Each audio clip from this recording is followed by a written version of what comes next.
Bab menjelaskan tentang wudu. Lafaz wudu itu bitombil wawi. Kalau di lafaz wudu, kalau dibaca wudu jadi dengan dhammah wawunya itu maknanya adalah al-fi'lu, perbuatan, menunjukkan suatu perbuatan.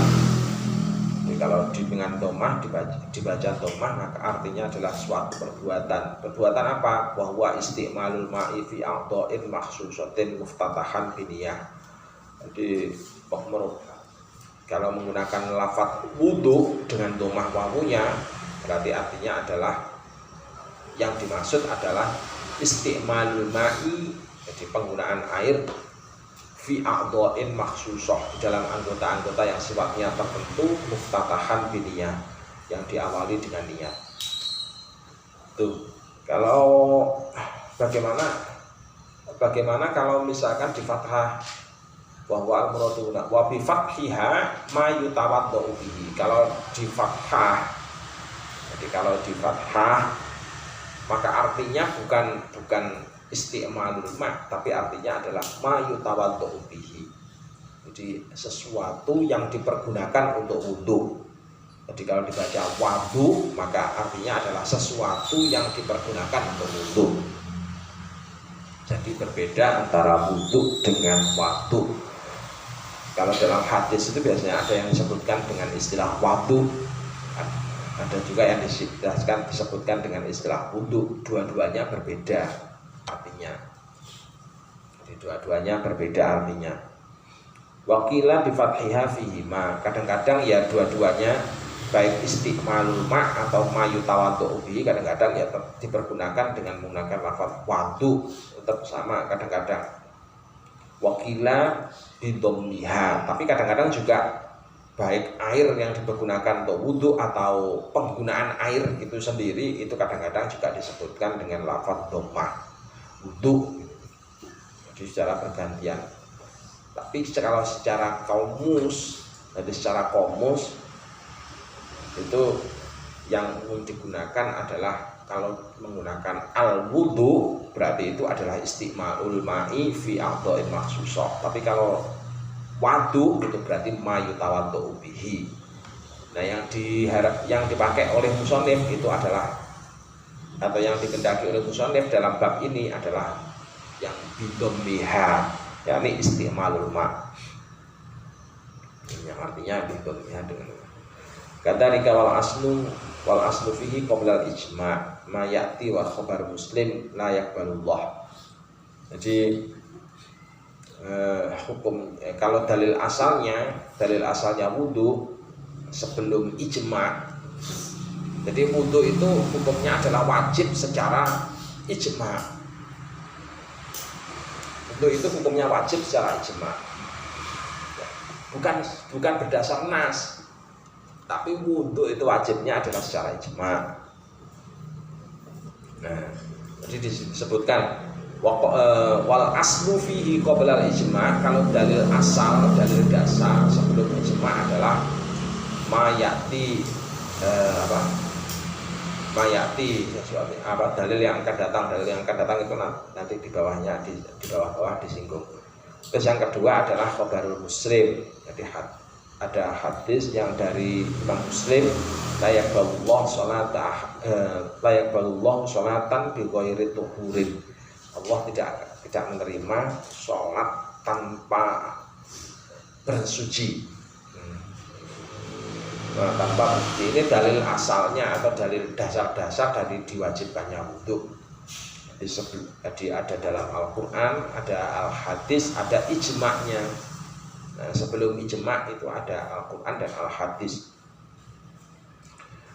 Nah, terus kemudian furudu, artinya dengan demikian ya, dengan kesimpulan dua dalil ini tadi, karena menunjukkan makna kewajiban berdasarkan ijma', berdasarkan Al-Quran, berdasarkan Al-Hadis. Kalau ada seorang muslim kok mengingkari akan sifat wajibnya wudu, berarti dia masuk kategori kafir.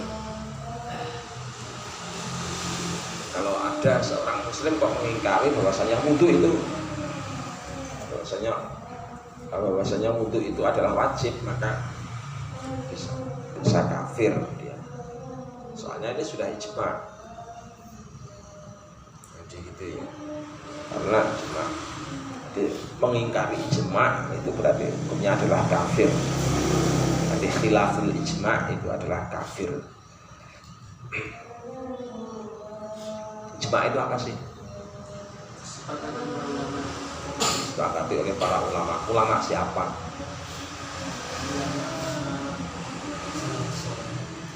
Oh, salafus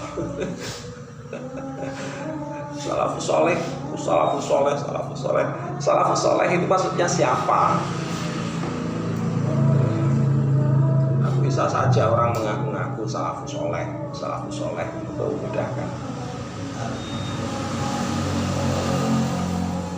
Ya para a'immatul mujtahidin. Jadi para a'immatul mujtahidin. Ada para imam mujtahid. Imam mujtahid itu ada siapa? Berarti ya a'immatul a'immah madhahibil arba'ah. Jadi kalau empat-empatnya kok sudah menyatakan hukumnya wajib, ya nggak boleh bahkan itu mengingkarinya. Kalau mengingkarinya berarti sudah masuk kategori kufur. Termasuk kategori kufur. Yang kedua termasuk hadis khabar Muslim la yaqbalullah dan seterusnya. Terus wa furuduhu sitatun ahaduha. Wajibnya wudu itu ada 6. Nomor 1 niyatu raf'i hadas. Niat mengangkat hadas. Yang berniat siapa? Yang wajib berniat siapa? Ya ala nabi. Mengangkat hadas itu maksudnya mengangkat yang bagaimana? Ya raf'u hukmihi, mengangkat hukumnya hadas. Karena hadas itu adalah sifatnya hukmi. Masa hadas itu ada yang sifatnya tidak hukmi? Ada enggak? Hadas yang sifatnya tidak hukmi ada enggak? Enggak ada. Namanya hadas itu dari sifatnya hukmi, enggak tampak. Jadi mengangkat hukumnya hadas. Jadi raf'i hadas. Maksudnya dimaksud mengangkat hadas itu mengangkat hukumnya hadas. Karena mengapa kok harus diangkat? Ya karena sholat itu haram kalau dengan hadas. Jadi kahormati sholat. Di anal qasda minal wudu'i raf'u mani'is sholah. Karena niatnya wudu itu adalah menghilangkan penghalang untuk melakukan sholat. Nah, penghalang dari sahnya sholat itu apa? Penghalang dari melakukan sholat itu apa? Ya hadas tadi itu kan. Wa nahwiha fa idza nawahu faqad ta'arada bil qasdi sawaun an wa raf'a jami'i ahdasi. Jadi kalau misalkan ada seorang fa idza nawahu faqad ta'arada lil qasdi. Jadi kalau misalkan dia itu dengan niatan tadi ya. Niat tadi kan niatnya berarti niatur raf'i hadas. Siapa yang melaksanakan? Orang yang berniat. Artinya bagaimana? Berarti orang tersebut harus menampakkan niat tersebut. Jadi niat raf'i hadasnya itu harus ditampakkan. Jadi karena niat tujuannya wudu itu adalah raf'u hadas, berarti niat wudunya itu harus ditampakkan. Jadi wa idza nawahu faqad ta'arrada lil qasdi, maka dia itu punya ketentuan untuk harus menampakkan pada niatnya tersebut. Samaun anwa jami'i ahdatsihi au ba'dihha. Baik dia itu memiliki niat untuk menghilangkan sebagian hadasnya atau seluruhnya. Sebagian hadasnya contohnya misalkan bagaimana? Misalkan dia kondisi junub plus kondisi hadas kecil, berarti kan ada 2 hadas. Nah, kalau misalkan menghilangkan hadasnya janabah, berarti kan menghilangkan sebagian hadas, sebagian yang lain kan masih hadas. Kan nggak bisa orang langsung mandi terus sambil niat dibarengkan dengan niat wudu, kan nggak bisa. Makanya kalau niat mandi raf'a hadas ya niat raf'a hadas mandi, niat raf'a wudu ya niat raf'a wudu. Kan begitu, kan harus ada pemilahan ya kan. Nah, makanya kemudian jadi sawaun anwa raf'a jami'i ahdatsihi amba'duha wa in nafa ba'duha al akhor falau nawau wa in nafa ba'duha al akhor, meskipun niatnya adalah hanya salah satu dari dua hal tadi, dari dua hal hadas tadi. Falau nawa ghairu ma alaihi ka'an bala walam yutim walam yanam. Falau nawa ghairu ma alaihi ka'an bala walam yanam fanawa raf'a hadasin naumi fa in kana amidan lam yasihha. Misalkan ada seseorang yang kencingnya belum selesai tapi dia langsung niat wudu, sah apa tidak wudunya? Kalau niatnya tadi amidan, niatnya tadi kok sengaja, maka hukumnya adalah wudunya menjadi tidak sah. Apa sebabnya? Wong bala kok, bala ya bulu, wong sedang kencing dianya, sedang kencing terus kencingnya belum selesai, terus dia langsung niat wudu, ya gak sah wudunya, ya kan? Lam yasihha, jadi lam yasihha. Sama juga dengan orang belum tidur, orang masih punya wudu, belum tidur dia belum tidur. Soalnya pembatalnya wudu itu adalah salah satunya tidur. Jadi salah satunya tidur yang kemarin sudah kita jelaskan panjang lebar. Dia belum tidur, terus kemudian dia berwudu. Lah wudunya raf'a hadas, wudunya raf'a hadas, sah apa tidak wudunya? Enggak sah.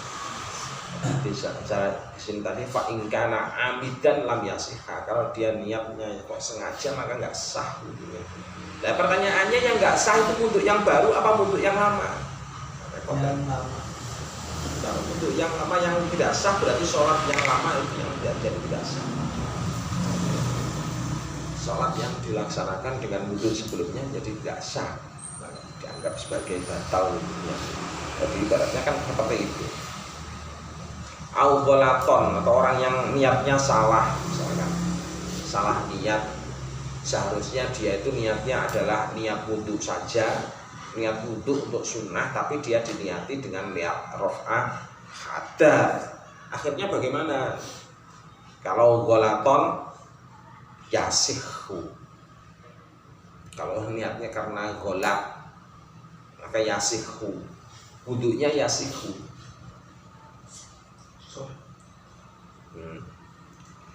Soha apa yasihhu itu? Soha hada.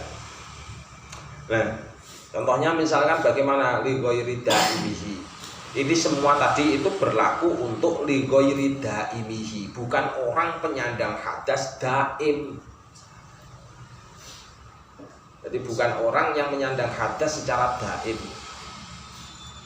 atau orang yang daimal hadas, orang yang senantiasa membawa hadas. Nah, orang yang senantiasa membawa hadas itu contohnya bagaimana? Ya orang yang beser, orang yang terkena penyakit istihadah, orang yang perempuan istihadah, orang yang kena penyakit basir, itu kan. Jadi kan orang-orang yang demikian itu kan termasuk orang yang penyandang hadas. Ada yang bahkan yang hamlul hadas. Ya, kalau yang hamlul hadas contohnya misalkan ya orang-orang yang operasi, orang-orang yang operasi khususnya di pindah, akhirnya kemudian kemana-mana harus bawa kantong itu kan.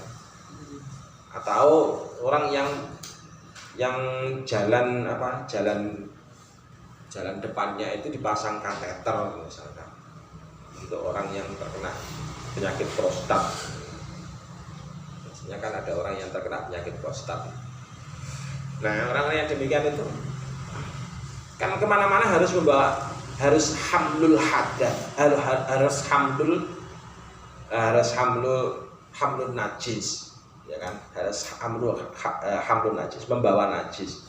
Dan yang kedua, kadang-kadang ya harus hamlul hadas, harus daimal hadas. Soalnya apa? Soalnya kateternya itu tidak ada klepnya, soalnya yang dinamakan apa, hadas itu kan kalau keluarnya kencing atau keluarnya berak, tapi tempat keluarnya itu kan munsadun, kan kemarin kan sudah dijelaskan. Kalau munsadun kan berarti harus ada klepnya, ada yang otomatis bisa menahan. Kalau kita kan ada otomatis yang bisa menahan sehingga kemudian tidak carcur, ya kan. Berarti ada klepnya di dalamnya ini. Nah, kalau itu diganti dengan kateter, berarti kateternya ada klepnya apa tidak? Kalau nggak ada klepnya berarti kan tidak munsadun, artinya keluar terus dan kencingnya keluar terus. Kalau kencingnya keluar terus berarti daimal hadas, berarti sama dengan orang yang wasir.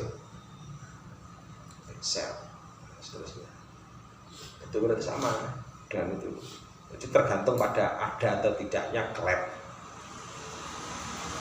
Jadi munsadunnya itu, kata-kata munsadun yang tempo hari sudah tak buka sendiri di bab awal apa itu, awal hadas. Nah, misalnya jelaskan masalah munsadun. Nah, ini jadi kalau ini tadi semuanya adalah untuk li ghairi daimihi. Niat raf'al hadas tadi itu semuanya adalah untuk li ghairi daimihi, bagi orang yang tidak daimal hadas. Nah, bagaimana kalau untuk daim amma daimuhu fala takfihi niatur raf'i wa ma fi ma'naha min niyatit taharati anhu li baqa'i hadathihi. Kalau bagi orang yang daimul hadas gak cukup kalau diniatkan raf'ah hadas, gak sah wudunya. Kalau niatnya raf'ah hadas, orangnya istihadah, wudunya ternyata pakai raf'ah hadas. Jadi nawaitul wudu'a li raf'il hadatsil asghari, misalkan seperti itu. Bagaimana dengan wudunya? Ya gak sah. Apa sebabnya? Karena dia terus membawa hadas. Nah, dia itu terus hadas. Orang yang beser tadi juga begitu. Orang yang kateter burungnya dipasang kateter sehingga mengalir terus airnya masuk ke kantong, itu juga dihukumi sama dengan itu. Dihukumi sama dengan itu tadi. Ya. Itu ya. Itu Pak, cara untuk meneliti dan cara untuk mentahqiq. Jadi nggak boleh dengan menggunakan raf'ah hadas. Terus menggunakan niat apa? Kalau bukan untuk raf'ah hadas, nanti di bawah ada keterangannya. Jadi au niati wudu'in, nggak boleh juga untuk berniat wudu. Walau biduni adain, meskipun dengan niat tanpa ada, wa fardin fahya a'ammu min qaulil asli au ada'i fardil wudu. Jadi daripada kok dia itu berniat raf'ah hadas atau niat toharoh, daripada dia itu niat toharoh, maka yang lebih aman itu bagaimana niat wudunya? Yang lebih aman ya pokoknya niat wudu, nawaitul wudu, begitu saja sudah cukup. Jadi tanpa dikasih nawaitul wudu ali raf'il hadatsil asghari fardhulillahi ta'ala, tanpa dikasih itu. Jadi walau biduni adain wa fardin, meskipun tanpa menggunakan lafaz ada dan tanpa fardu, itu justru malah lebih sah dan lebih aman bagi siapa saja, karena sifatnya a'ammu, paling umum. Bagi orang yang istibahah juga boleh. Bagi orang yang berpenyakit apa saja lah namanya, geser, istihadah dan seterusnya, hukumnya adalah boleh dengan cukup nawaitul wudu. Dengan cukup nawaitul wudu. Kalau dikasih malah nawaitul wudu ali raf'il hadath, padahal dia itu sedang istihadah, malah nggak sah malah. Nawaitul wudu ali raf'il hadath, padahal dia itu sedang beser, malah nggak sah. Malah nggak sah. Ya, itu ya. Terus au niyata istibahatin muftaqirin ilaih. Kalau misalkan nggak niatul wudu begitu, maka ya niatnya adalah niatus istibahatin muftaqirin ilaih. Jadi niat wudu, jadi nawaitul wudu'a listibahatis salatil mafruḍah, jadi istilahnya gitu. Jadi kalau misalkan dia itu daimal hadas. Jadi tadi semuanya berbicara tentang masalah wudunya orang yang daimal hadas. Ya al-wudu. Jadi kasolatin wa masih mushafin bi khilafin niyatin wa muftaqirin leh li ibahatihi. Kalau untuk yang selain niat, kalau niatnya wudu tapi bukan untuk sesuatu yang dibutuhkan, bagaimana? Maka dalam ini ada perbedaan pendapat. Jadi ada perbedaan pendapat. Jadi ini kasolatin wa masih mushafin bi khilafin niyatin ghairi muftaqirin ilaihi li ibahatihi ma'al hadas fala yatadamman qasduhu qasdaraf il hadas sawaun asunna lahul wudu ka qiraatil qur'anin aw haditsin amla katukhuli sukin wasalamin ala amirin ila akhirih. Jadi kalau untuk perbuatan sesuatu yang hukumnya adalah ibahah mau pakai wudhu atau tidak itu ibahah, maka nggak perlu pakai istilah istibahatis sholatil mafruḍah atau istibahah. Jadi nawaitul wudu al istibahatil makan, istibahatil akli. Akal itu kan sifatnya adalah mubah. Bagaimana wudhunya?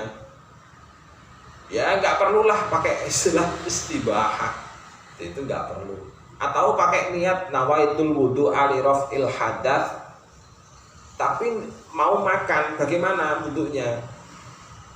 Padahal niatnya adalah mau makan. Padahal makan itu tanpa wudu atau dengan tak wudu itu hukumnya adalah boleh.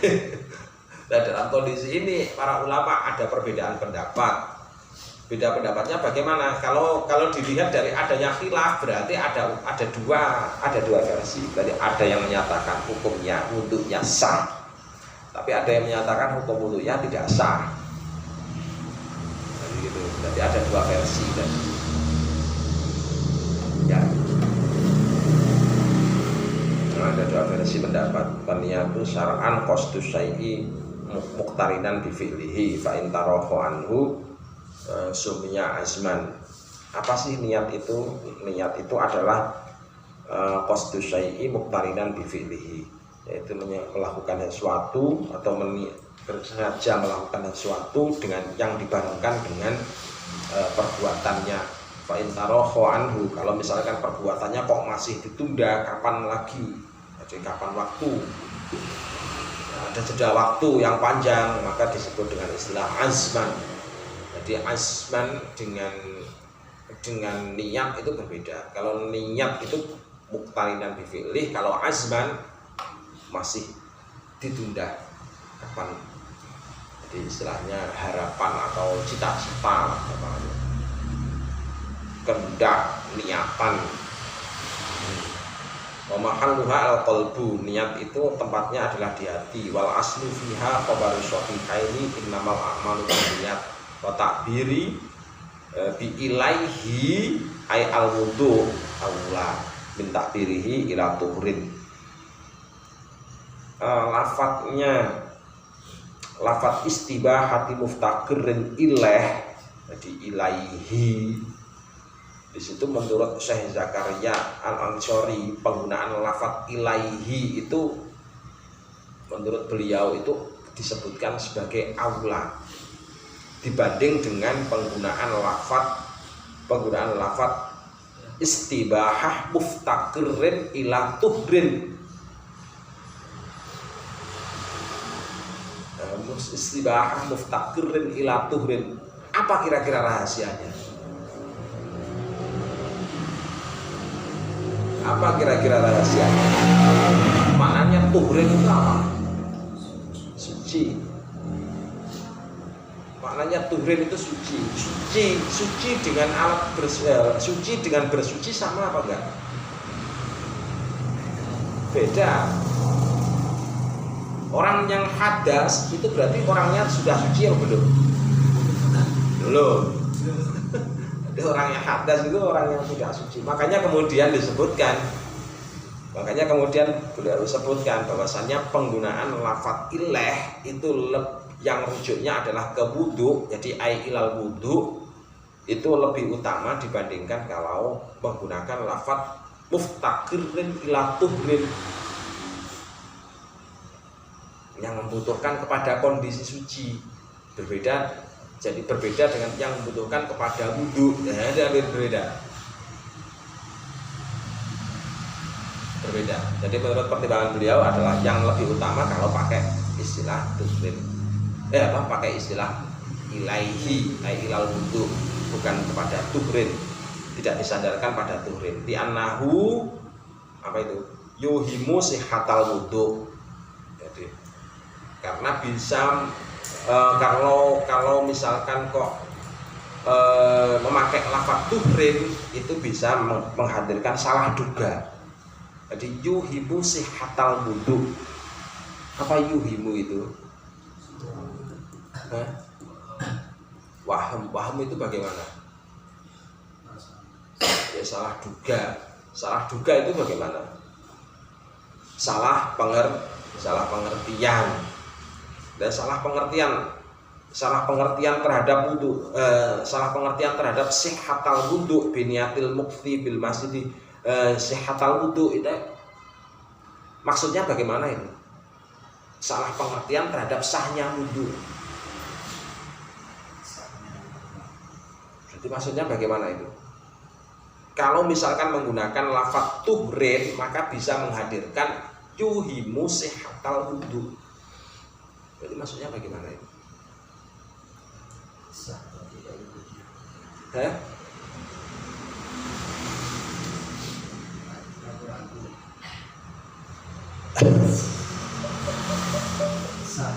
wudhunya dalam lamanya diam. Dalam lamanya diam. Ini jadi bisa gini loh maksudnya. Kalau memakai lafadz tuhrin,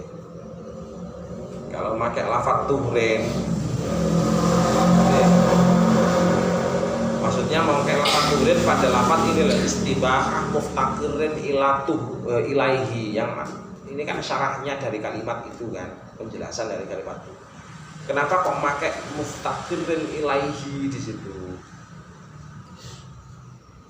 Kok tidak muftaqirin ila tuhrin? Kalau memakai lafadz tuhrin itu nanti salah duga, bisa menyebabkan lahirnya salah duga. Salah duganya pada apa?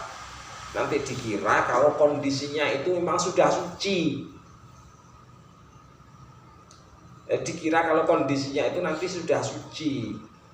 Akhirnya karena menduga bahwasanya kondisinya suci, akhirnya dia kemudian diam ada di masjid lama. Padahal orang yang berniat istibahati sholatil mafrudoh misalkan itu, orang tersebut adalah bermasalah. Yang bermasalah apanya? Yang masalah kan jalan duburnya sama jalan kubulnya kan. Karena terus keluar hadas. Kalau dia kemudian menyangka bahwa dirinya itu sudah hadas, dia itu akan lama-lama duduk berada di masjid. Jadi, akhirnya kemudian terjadi talwis pada masjid. Hukum talwis pada masjid bagaimana? Haramun. Jadi akhirnya kemudian salah duga. Jadi dikira kalau wudunya itu sah, akhirnya kemudian dia berani duduk diam lama berada di masjid. Kalau itu kalau memakai lafaz tuhrin. Padahal dia itu masih penyandang hadas, jadi belum tuhrin. Kadang-kadang soalnya orang yang berwudu kondisinya kan macam-macam. Ya, itu dulu. Wallahu a'lam bishawab. Al-Fatihah.